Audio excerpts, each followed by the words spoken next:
On Nationwide this evening, a visit to one of Ireland's finest estates, Curramore in County Waterford. We learn about the great house and we meet the owner, Lord Waterford, whose family have lived here for generations. Also, we visit some of the other tourist attractions in this part of Nadeisha. What do you think of this for a backdrop? Isn't it a most magnificent setting? I'm in the foothills of the County Mountains in County Waterford, a really picturesque part of our country. A great place to come and visit. It would lift your spirits to come for a walk here. And it's also a great place to start this evening's tour of Mid-County Waterford.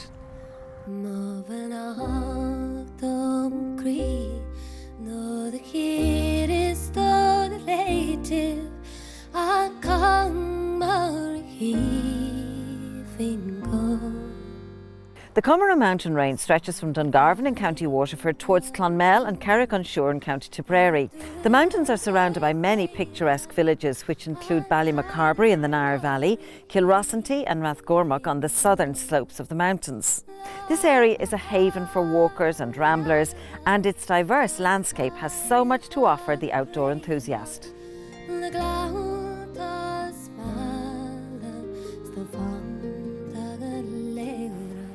Recently, the Comoras Wild Festival took place in these here mountains. There was a varied and an interesting programme of events, lots of walks, campouts, storytelling and so much more. And Helen McInerney came here during the festival to see the Mahon Falls from a slightly different perspective.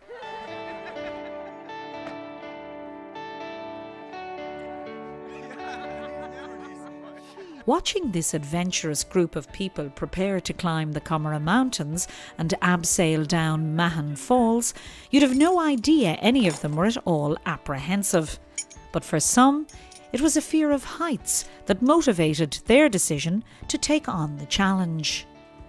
You're a fit-looking man. Do you do a lot of climbing? No, I do a bit of running, that's it. You've never been up before? No. So, how are you feeling? Good, happy, nervous. You're fit? Thanks. Are you not fit? Too bad yourself, girl. All joking aside, abseiling down Mahon Falls is not for the faint-hearted. You're not at all nervous? Apprehensive, not nervous. No, it'll be good fun. I've climbed it a couple of times, so I know what it's like to climb it and come back down, but I do want to come down through the river. So. And you've never come down through the falls before? No. You're not supposed to do that when you're on your own. Well, I can't swim. And I'm scared of heights, so this is a good start. So we have life jackets, so it'll be okay. And why are you doing it? Oh, for the fun, to see how scared we can make ourselves. The instructors at Ardmore Adventures say life is an adventure, so live it. And they provide a wide range of adventure activities in Waterford, East Cork and further afield. One of their aims is to help everybody access the unspoilt beauty of the great outdoors. We run from total beginners from 8 years of age upwards. Now for the canyoning itself it's 16 years of age upwards, but the majority of all the activities is 8 years of age upwards, and we've kayaking, surfing, rock climbing, archery, hill walking, coast steering. We've a huge range of activities. The amenities in the country are free, they're on your doorstep, unless you can just get out there and do it, there's nothing stopping you. We say life's an adventure, so live it.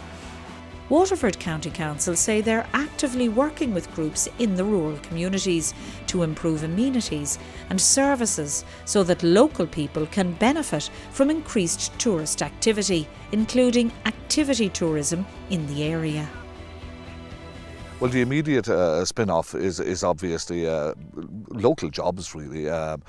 For years, these mountains would have provided economic opportunity via tourism to the main towns in the area, like Dungarvan, Waterford, Clonmel.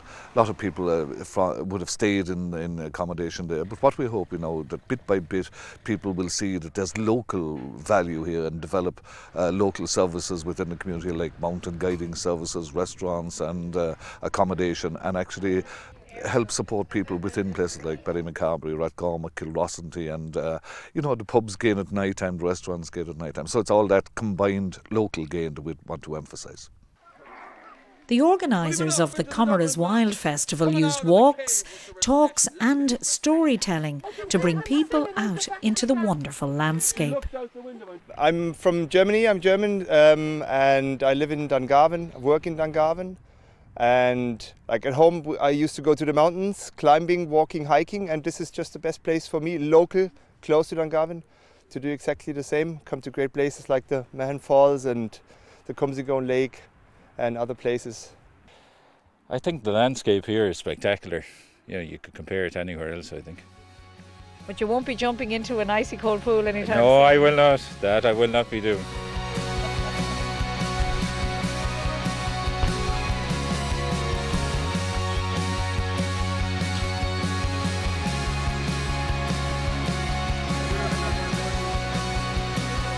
After 4 hours climbing and abseiling down 4 different waterfalls, the group were happy but exhausted. I enjoyed it. Now, some of the lads are a bit nervous, but no, I loved it. Was it what you expected? Worse? Easier? Better than what I expected anyway. A lot better. You're still smiling, David. Yeah, I am, yeah, kind of. Was that hard going?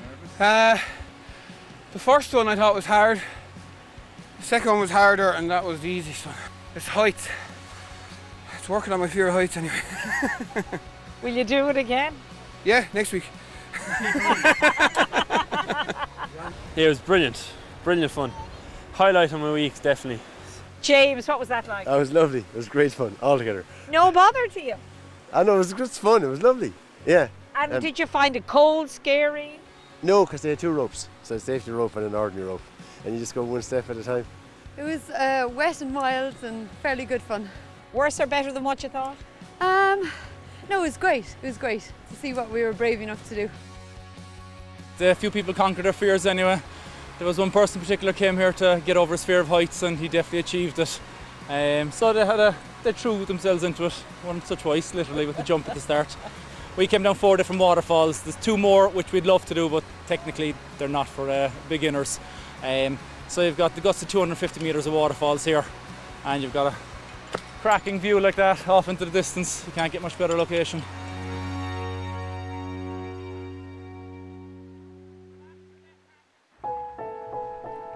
But if you haven't a head for heights, just down the road from Mahon Falls is Crew Wood near Mahon Bridge. Well, fair play to those adventurers. I tell you, they've got great heart. It wouldn't be for me. I am very pleased to be here on terra firma with my feet on the ground and in the company of Sean Murphy. Sean, you are really of these parts, of the walks. There's a new one that you want to tell us about. Oh yeah, there's a new walk here now from the Crew Wood, and it takes us all the ways from Mahon Bridge to the Mahon Falls. And it means you'll be able to walk a 5-kilometre walk without getting onto the roadway. It's gorgeous. Is it true that this used to be called the Ladies' Walk, this bit we're on now? Oh yeah, well see, this piece we're on now is belonging to the Palliser family, and the Palliser family developed all this area here for pleasure walks for the ladies. And the ladies, now they were the landlords, weren't they? They were the landlords, yes. And the ladies used to have picnics in the Wild Glen, you know. Oh, very and they'd nice. invite all their friends like Lord Waterford and Corrimore and all those. They'd all come and have picnics with the ladies here in the Wild Glen. But this glen here is interesting because, as I say, it belonged to the Palliser family. And John Palliser was a famous explorer who explored all Canada. And it's reputed that he brought back a tree from every land and planted it here on the banks of the River Mahon. So that's something else to look out for when you're on this walk. When you're on the walk, you should watch out for all the different trees that are here. You know, you're a very busy man, because I'm also remembering the time when you were working on the hydroelectric system on.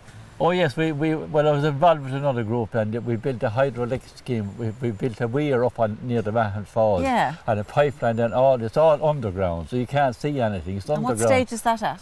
It's completed. It's up and running now at the moment. You could nearly hear it generating at the moment, but it generates up to 1 megawatt of electricity, which is the equivalent of say 1,000 houses of domestic houses. That's fantastic, isn't it? It is, yeah, and it's all just It's all just there. It's carbon neutral, as exactly, they say. Yes, yeah, which is brilliant. And can I ask you just before we finish about your own health? Because a lot of people will say, I know him, and they'll have seen you on the Late Late Show. Well, between them, my next guests are one family that have received 6 kidneys and donated 2. Indeed, last When you were talking about kidney transplants. Yeah, well, we were on with Ryan Tubridy for a kidney donor because I myself, I'm a kidney recipient, and my daughter got a kidney transplant, and my 2 sons have kidney transplants. And my daughter, when she got the kidney transplant, she had a baby afterwards. Oh, so she's doing very well now at the moment. The baby is doing well, of course, as well. So I mean, our story, while I suppose some people would think was difficult, it's been very satisfactory, and everything has worked out well, and we're all good and well. All in good health. Yeah. And all enjoying this absolutely magnificent countryside in the Comoros. But come here, it's all very fine talking about a walk. We better just walk the walk as well. Walk the walk, because it's all very fine just... and talk the talk as well. Talk the talk, yeah. We're going to take a break now, but don't go away, because when we come back we'll be heading down from the mountains into the picturesque village of Portlaw, and we will also be going to Curramore House, the home of Lord Waterford. We'll talk to you again in a couple of minutes. Tá fáilte roimh ar ais chuig Hyundai Fort Láirge. Well, we've come now to Curramore House. It's on the outskirts of the village of Portlaw, and Portlaw kind of skirts the Comeragh Mountains. This is an amazing estate. It comprises 2,500 acres of beautiful gardens and also of lovely woodland. Another nice place to come for a walk if you're in these parts. Curramore House is the home of the 9th Marquess of Waterford. Now, he inherited the title when his father died last February. He lives here with his family, and I'm going to go now and have a little chat with him.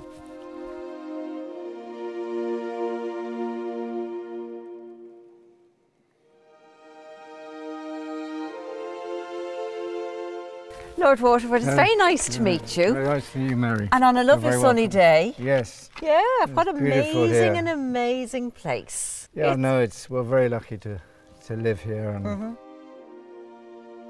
How long has your family been here at Curramore House? Well, the Lepores came here in about 1170, and they first of all built a keep or a castle here, and since 1170 really. Now, your family name is Beresford, so when did the two families come together? In 1700s, the estate was left to the only time it came down to an heiress, and she married, Catherine Parr married Marcus Beresford, and their first son was the first Marquess of Waterford. And your family has been here ever since then? Yes, there's only been 2 families ever here at Curramore, the Lepores and the Beresfords. You've recently taken over the title of the 9th Marquess of Waterford on the death of your father in February last. Does that give you a sense of responsibility? Yeah, definitely. I'd like to feel responsible. I'd try and keep Curramore going as it is and not having to sell any bits off, and basically just a custodian till I hand it over to my son. So, but at the same time, it's a great place to live and enjoy that. Well, I'm looking at the main house here behind you, and it certainly looks like a great place to live, but I'd say there's a lot of maintenance, and it's expensive to keep it going. Yeah, there's a lot of maintenance to keep the old buildings going, but that's just one of the few problems we've got to deal with, and you know, we're trying to do that. There's an awful lot of windows there as well to keep cleaning. Yeah, a lot of cleaning, yes. I can imagine, but it is magnificent, particularly against the blue sky. When people come here to visit Curramore, what are the highlights? What are the must-sees? Well, come here, the must-see really is the Shell House, and that's special to have a look at it. Hopefully you'll see it in a minute. And just the trees and the gardens, it's fantastic. Yeah, you've got a great display of plants and trees, and then colour in the gardens, which is lovely. Yeah, no, they're very well, they're laid out years ago, and it's enjoyable. It's quiet too.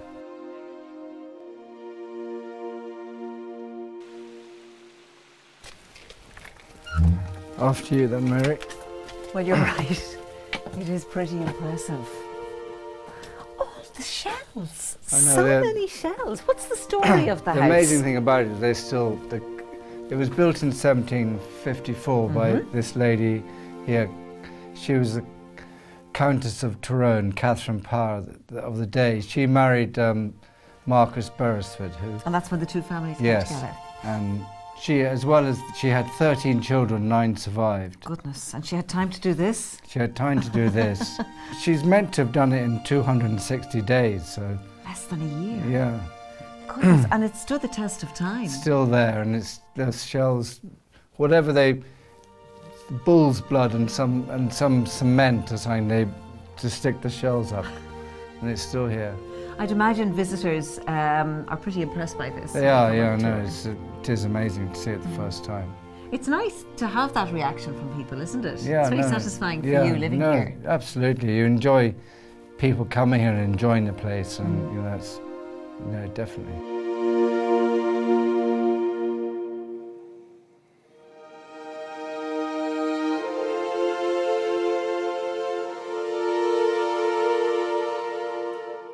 Eight months as Marquess, and you've brought a lot of energy and a lot of activity to this estate. I presume you've got plans to continue in the same vein. I think so, definitely. We had, you know, Mary Black and the Bluebell Festival, and we had a Pride and Prejudice play. Even though we had a mud run here as well, so has been a lot going on. So you're going to be busy for the next few years? We're going to be busy, yeah, but it's good to get up, and we're enjoying it very much. Basil Cruiser, you are the tour guide here at Curramore House. I would imagine that's a pretty dream job. It is, it is. For me, it's a very special job. It's interesting because where I come from, we don't have places like this in South Africa. So to come and work at a place like this was really something very, very special. Do you get a lovely sense of history here? I do, you know, Mary. The same family have lived in here for about 800 years. And you can imagine all the stories that go on. The aristocracy tend to be a little bit eccentric, some of them anyway, and it's a magic place to live. So you've got lovely stories to tell people when they come in on tours. People are very curious about them, how the other half live, you know, so this is of great interest to them. And one of the things which people are amazed about is that they are allowed into the house. This is somebody's home.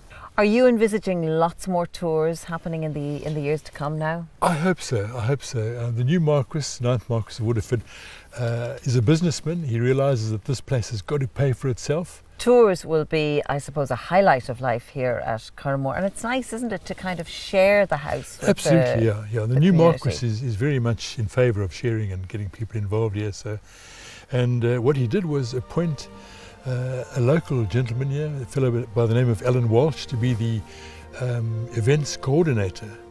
And since Alan's involvement here, these things have begun to happen, so it's now taking off. And I think the future looks very, very bright for Curramore.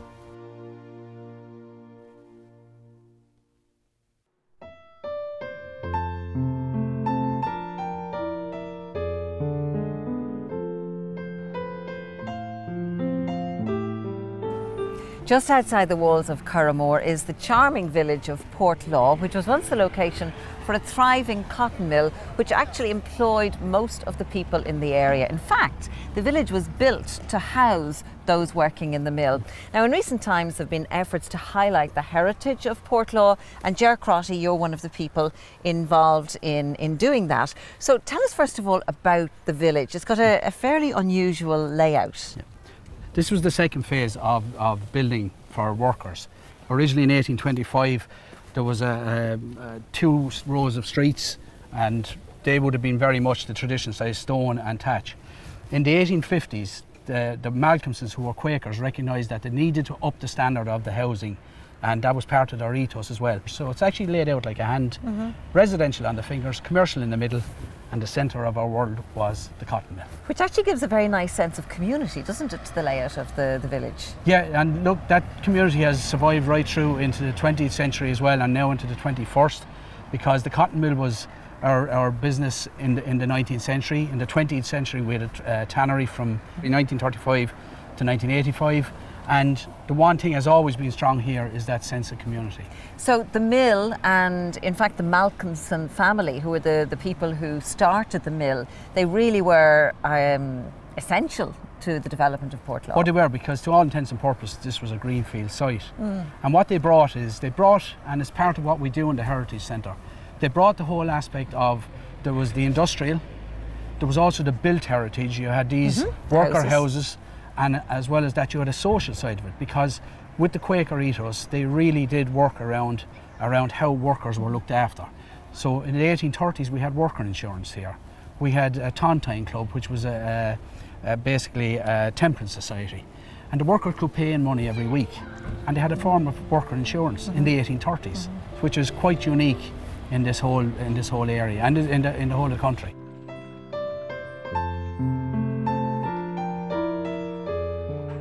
It's great to have a heritage centre, isn't it? Yeah, the heritage group got together about 10 years ago and recognised that we have this unique history, this industrial heritage. Portlaw would have been one of the largest industrial model villages in the whole of the island, and indeed many other initiatives in the UK, even in Britain, would be modelled on what the Malcolmsons did here. So people got together and decided we need to, even if some of the heritage is gone, we at least preserve the memory of what was there and provide a focus for education and talks and just gathering artefacts together. So have you got plans now for expansion and celebration? We're 10 years old now as a committee next year. The Heritage Centre is really the focal point for us. We're looking at developing on the next level. How do we get ourselves to a heritage town status, get that recognition? We look around and we see places like Lismore and all the places, they're fantastic. So we have a different heritage. We're equally important, we would see, this industrial heritage, especially in the south of Ireland, because industry wasn't on the scale that you would have seen in Britain and in the northeast of the island. Because it was a thriving hub, wasn't it? Oh, it was. At the peak, we had somewhere in the region of 4,500 people living in the village. Every day, as I say, converging off these streets, you would have had 1,600 people heading to the mill, heading down to the mill.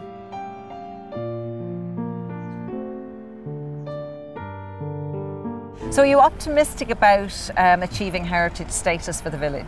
We believe so. We're promoting more and more the village. We're using every opportunity we get. We have a very saleable product here. We're all volunteers, but last year we had 800 visitors visit the centre. We done a vox pop there on that. About a third to almost a half stayed in the local area in Waterford and this area here. So between heritage groups, tourists, and we're looking at that diaspora as well. As we say, 4,500 at a peak in the 1700s or in the 1800s, and then they all went somewhere. So we're starting to reach out. Well, the very best of luck with it. The place is looking absolutely beautiful, and we'll have to come back to you when it's Portlaw Heritage Village. Thank you very much, Mary.